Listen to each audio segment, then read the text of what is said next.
반갑습니다. 한영준 목사입니다. 다시 만나게 돼서 너무 기쁘고요. 여러분 만나는 시간이 참 기대가 저도 됩니다. 네, 오늘도 네, 아유 감사해요. 네. 너무 기대돼서 제 이름이 승대입니다.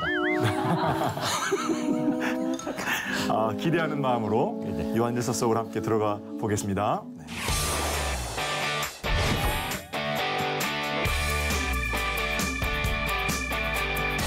원로 목사님 한 분이 산책을 하시다가 이제 속이 시커멓게 썩은 고목나무 앞에 서셨대요. 오랫동안 그 나무를 바라보시고 발걸음을 떼시지 못하시던 목사님이 그 나무를 보고 이렇게 말씀하시더랍니다. 나무야, 너도 목회했니? 그러더래요. 언젠가 은퇴하신 목사님이 이제 설교하시는데 그때 이제 열심히 목사님들 모인 자리에서 목회는 속 썩는 겁니다. 그렇게 말씀하셨어요. 새까맣게 타들어가도록 하고 싶은 말도 다 억눌러야 되고 오직 주님 말씀하시도록 여러분을 내어드리세요. 이렇게 하는 것이 목회에 승리하는 비결입니다. 제가 그 설교를 잊을 수가 없어요. 그래서 목회는 쉽지 않은 것이다. 여전히 하면 할수록 그런 생각이 들고요. 목사들이 힘드니까 그거 좀 알아주십시오. 이런 얘기 제가 드리는 거 아니고요. 만약에 다른 사람이 일어나고 다른 사람이 치유되고 회복되고 이런 일들을 위해서 내 속이 썩고 있다면 목사가 아니어도 그분은 지금 목회하시는 겁니다. 네. 힘들게 하는 사람들이 있는데 그 사람에게 버럭 삿대질하고 화 한 번 못 내는 사람들이 저와 여러분들이잖아요. 아직은 우리 가운데 옛 성품이 좀 남아 있어서 털어버리지 못하고 속이 시커멓게 타들어가죠. 그러나 십자가 앞에만 서면 다시 용서하라, 사랑하라, 품으라 이렇게 말씀하시니까 그 말씀 때문에 순종해 보려고 하고 내게 맡겨진 사람들 붙들고 기도의 자리로 나아가고 이게 목회죠. 다른 게 목회겠습니까? 이런 차원에서 보면 가정에서 애들 기르는 것도 목회하시는 거고요. 직장에서 힘든 사람들 있잖아요. 그러면 품고 함께 가는 것도 목회하는 거고 교회에서 또 여러 가지 모양으로 봉사하는 것도 목회하는 겁니다. 나를 위해서 속 썩으신 예수 그리스도를 기억하며 예수님 흉내 내보려고 나서는 모습, 그런 자리가 목회의 자리겠죠. 놀라운 것은 그렇게 예수님 흉내 내려고 나서다 보면 예수님 마음을 알게 된다는 거예요. 그래서 그 일이 얼마나 귀한 일인가를 하나님 깨닫게 하시죠. 예수님이라면 어떻게 하셨을까? 최고의 질문을 날마다 묻게 되는 겁니다. 저는 시청자 여러분들 주변에 누가 계시면 같이 하시면 좋겠고 여기 우리 교인들 그리고 우리 승대 형제님, 소희자매님도 옆에 분에게 이렇게 한번 인사하시면 좋겠어요. 뭐라고 인사하시냐면 목회하시느라고 고생 참 많으십니다. 예, 옆에 분에게 같이 한번 해볼까요? 목회하시느라고 고생 참 많으십니다.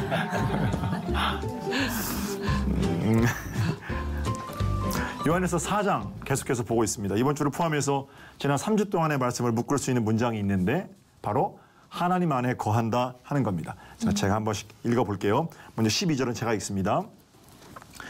어느 때나 하나님을 본 사람이 없으되 만일 우리가 서로 사랑하면 하나님이 우리 안에 거하시고 그의 사랑이 우리 안에 온전히 이루어지느니라.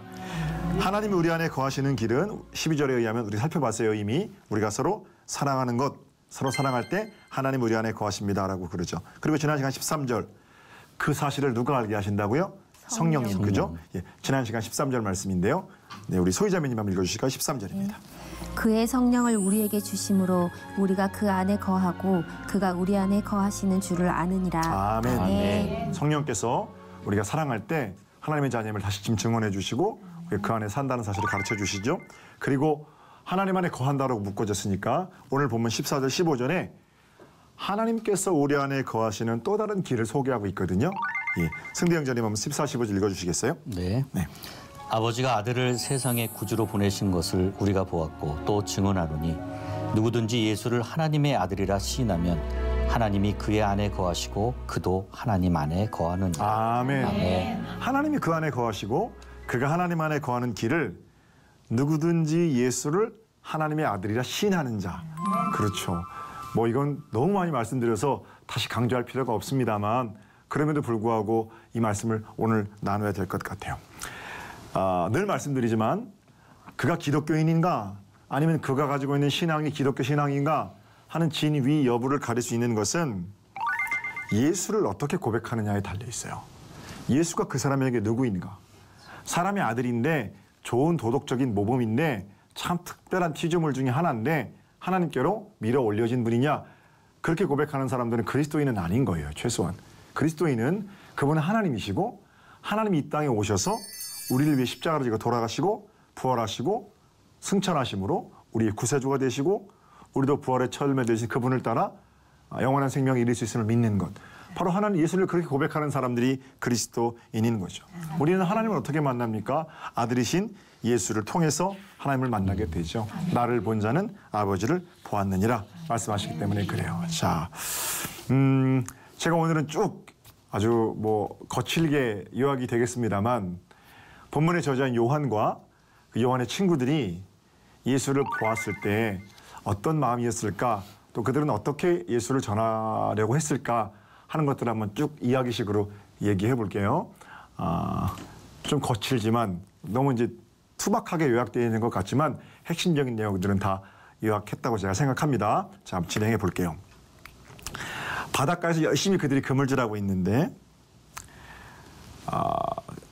자기들을 불러주신 나사렛 예수에게는 다른 사람들에게 느낄 수 없는 어떤 특별한 비범함이 느껴졌습니다. 그분의 특별함에 이끌려서 야고보, 요한, 베드로, 안드레 다 따라 나서긴 했지만 이 사람이 정말 맞을까? 이 사람 따라가면 새로운 세상이 열릴까?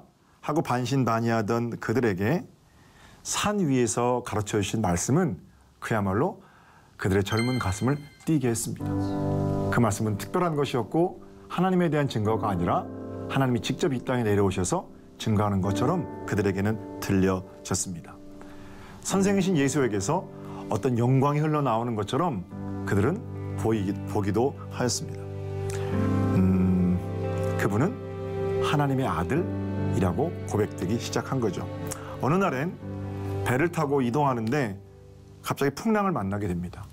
다 죽게 됐는데 그분은 배 한쪽에서 잠을 주무시고 계시는 거예요. 물이 다 차오르게 됐는데 너무 고단했는지 아니면 모른 척하는 건지 그들은 열심히 선생님을 깨웠습니다. 아니 잠만 주무실 겁니까? 일어나셔서 함께 물을 푸시든지 이 사태를 해결해 주든지 해야지. 잠만 자면 어떡합니까? 그때 놀랍게도 우리 주님은 제자들과 함께 물을 퍼내는 대신에 풍랑을 꾸짖으셨습니다. 그리고는 풍랑이 잠잠해졌고 제자들은 오히려 선생이 가지고 있는 특별한 능력 때문에 두려움에 젖어들게 되죠. 더한 풍경도 봅니다. 어떤 날에는 아주 입이 딱 벌어질 정도의 풍경이에요.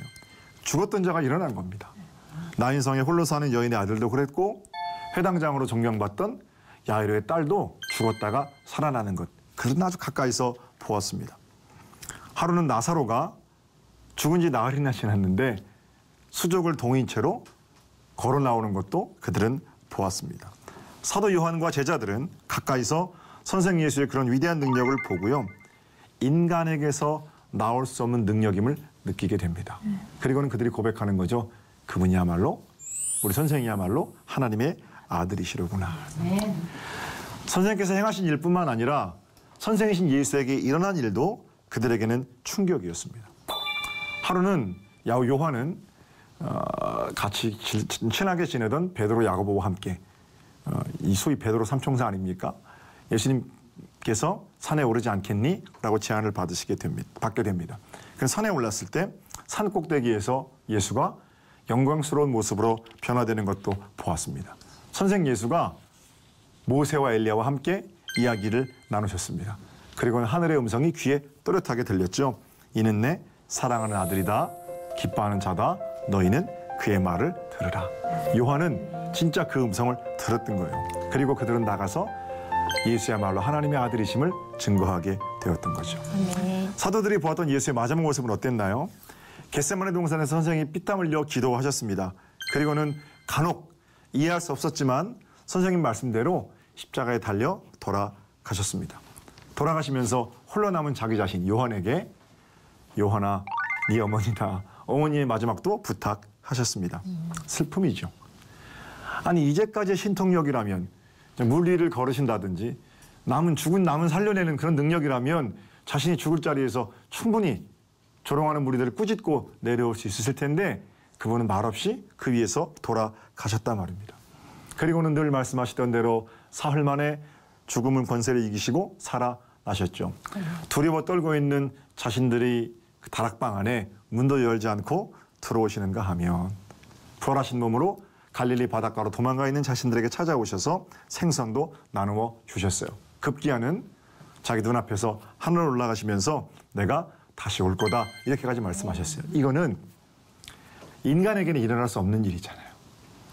가까이서 예수를 봤던 요한과 야고보 이 사도들의 증언은 뭐냐면 사람에게서 일어날 수 없는 일, 하나님의 아들이시어야만 가능한 일들을 그들은 눈으로 똑똑히 보았다는 겁니다. 그래서 태초부터는 생명의 말씀에 관해서는 우리가 눈으로 봤다, 들었다, 손으로 만졌다 이렇게 하면서 요한일서를 지금 쓰고 있는 거거든요. 그냥 그분에 대한 이야기를 전해두고 쓰는 게 아니에요. 그분이 참 멋있게 살았는데 좀 더 과장해서 쓰는 게 아니에요. 정말 그들의 눈앞에서 벌어진 그 예수의 이야기를 믿음의 후배들에게 써보내려고 하는 마음이 사도 요한의 마음이었던 거죠. 결국 무슨 얘기를 하고 싶은 거예요? 그분이야말로 하나님의 아들이시라는 거예요. 자, 여기까지가 사도 요한이 가까이 보았던 예수님에 대한 이야기라면 자, 이제 우리에게 물어야 되겠죠. 사도의 권면에 대해서 사도의 편지에 대해서 여러분은 어떻게 생각하십니까? 예수님은 저와 여러분에게 어떤 분이십니까? 우리는 사도들처럼 예수를 직접 눈으로 보지도 못했고요. 그분이 가르치시는 것을 직접 들은 그런 제자들도 아니고 무리를 걷는 것, 죽은 사람이 일어나는 것, 5천 명이 먹는 것 우리 눈으로 하나도 보지 못했습니다. 하늘의 음성을 직접 들은 것도 아니고 주님 하늘로 올라가실 때 내가 다시 오리라 그런 약속을 우리가 직접 받은 것도 아닙니다. 오직 우리는 사도들을 통해서 사도들이 직접 보고 듣고 만졌던 그 예수에 대한 이야기를 전해 들었을 뿐입니다. 그런데도 예수가 그리스도로 믿어지세요? 아멘.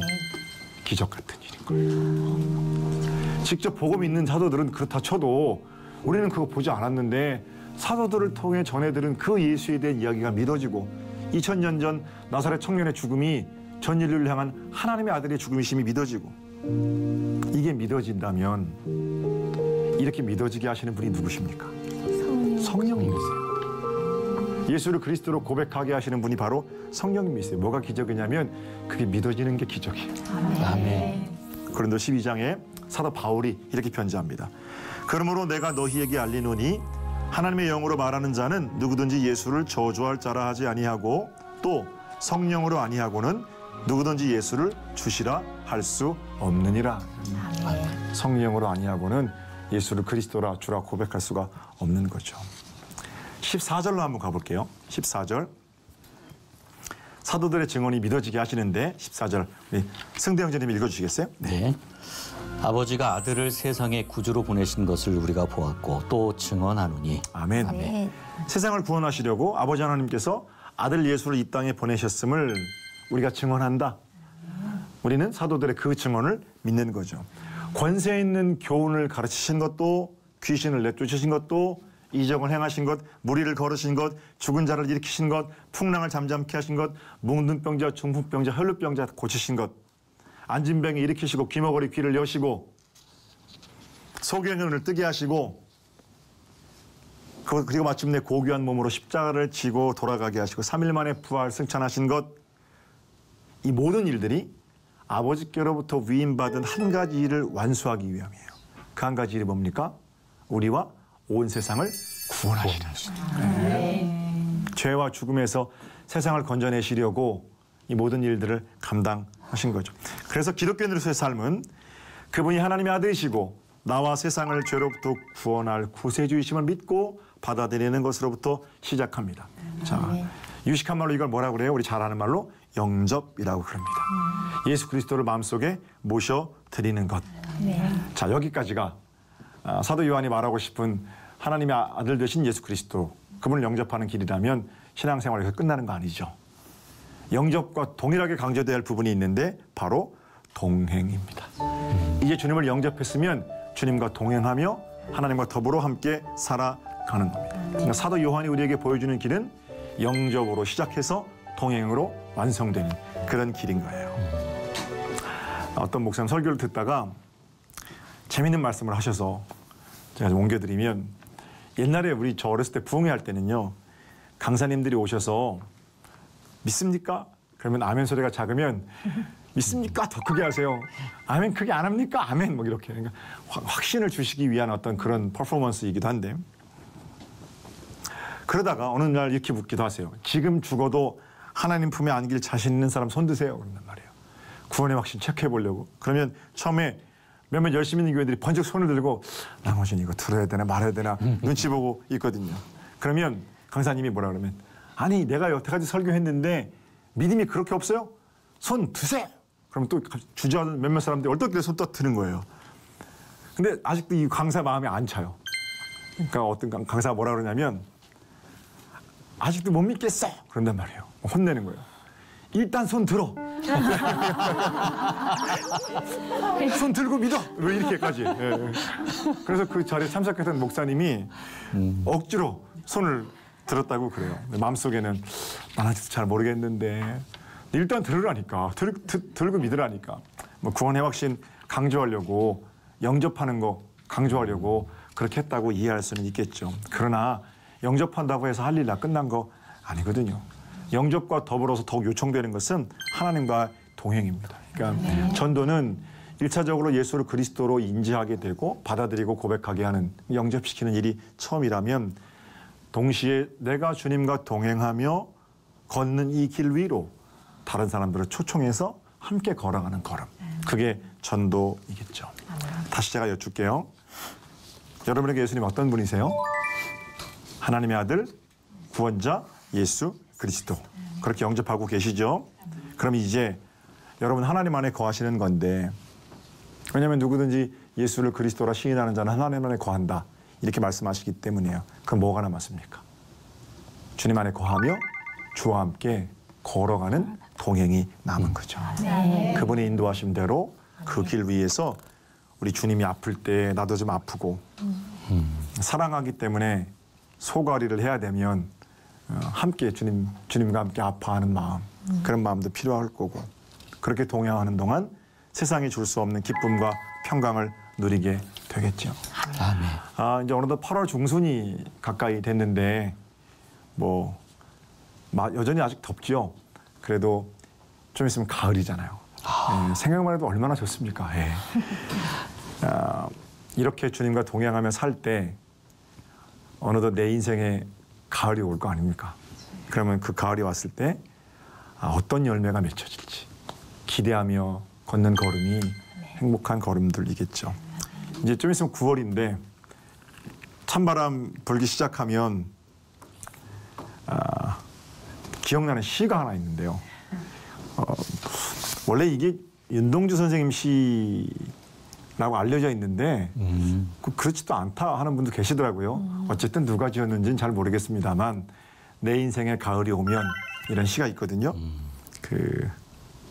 한번 우리 승대 형제님이 읽어주시겠어요? 아, 그래요? 네. 네네, 여기 음악도 멋있게 깔아주실 겁니다. 음악 깔아주실 거예요? 네네네.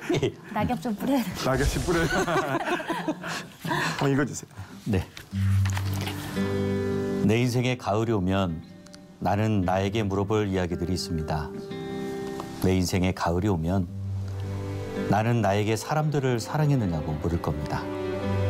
그때 가벼운 마음으로 말할 수 있도록 나는 지금 많은 사람들을 사랑해야겠습니다. 네. 너무 감동적이에요. 네, 그러네요. 목소리가 또 좋으셔서. 네.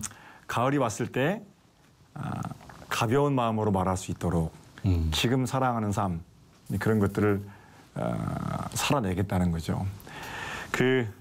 우리 인생에도 분명히 가을이 오죠. 어쩌면 가을 문턱에 와 있는지도 모르고, 시청자들 중에서는 한참 가을을 사시는 분도 계시겠죠. 어떠세요? 인생의 가을이 뭐라고 생각하세요? 언제? 또는 또 무엇? 어떤 대답 좋습니다. 고난 이후의 풍요로움.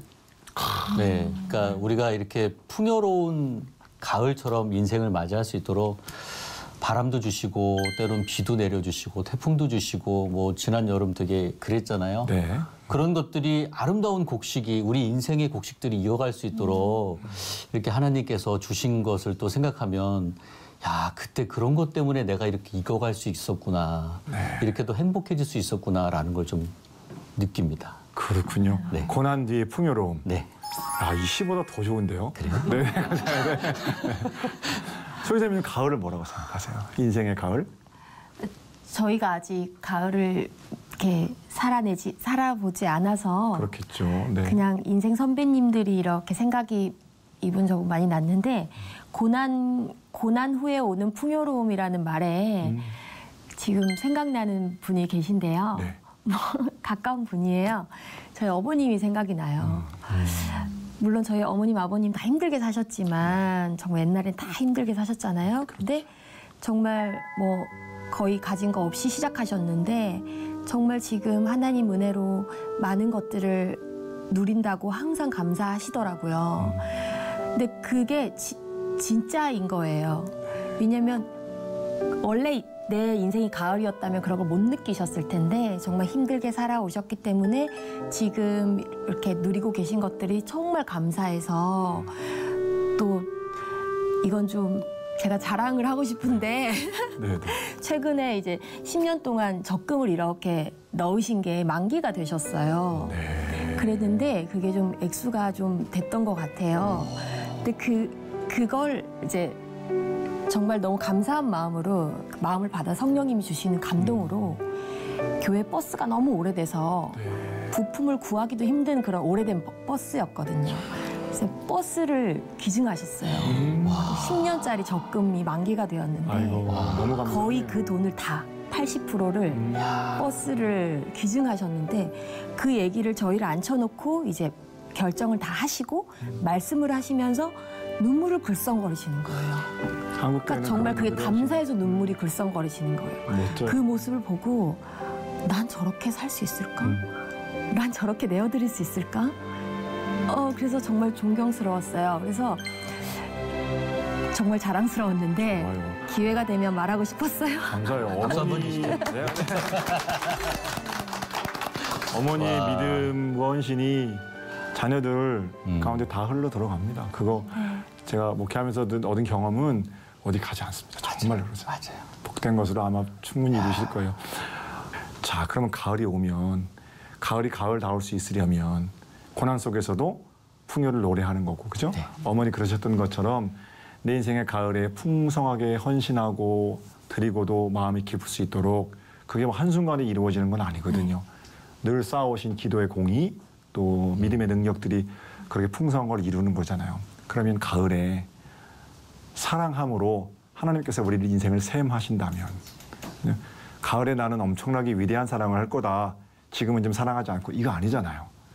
지금 충분히 사랑한 열매들이 사랑한 것들이 열매로 나타나는 것이 우리의 복된 가을 아니겠습니까? 그래서 내 인생에 가을이 오면 그때 가벼운 마음으로 나 사랑하며 살았다라고 말할 수 있도록 지금 사랑하며 살아야 되겠다. 이것이 시인이 누군지는 모르지만 성령님께서 시인에게 주신 마음이 아닌가 그렇게 생각합니다. 우리 인생 가을의 문턱에서 주님 분명히 물으실 거예요. 너 어떻게 살았느냐? 주님 내가 주님을 영접하고 살았는데요. 그래, 너 나를 영접하고 살았는데 나와 동행하며 살았니? 주님 동행하며 사는 게 뭔데요? 사랑하고 살아야 하잖아. 이렇게 물으실 때 사랑의 아름다운 것으로 주님께 올려드리고 차라였도다 착하고 충성된 종아 칭찬받는 저와 여러분이 되었으면 좋겠어요. 아멘. 오늘 나눈 말씀들이 우리의 걸음을 더 아름답게 꾸밀 수 있다면 우리 인생 가을이 왔을 때 충분히 사랑한 자들로 주님 앞에 칭찬받을 겁니다. 한 주간 승리하시고요. 저는 다음 시간에 더 복된 모습으로 여러분 찾아뵙겠습니다. 여러분 사랑하고 축복합니다.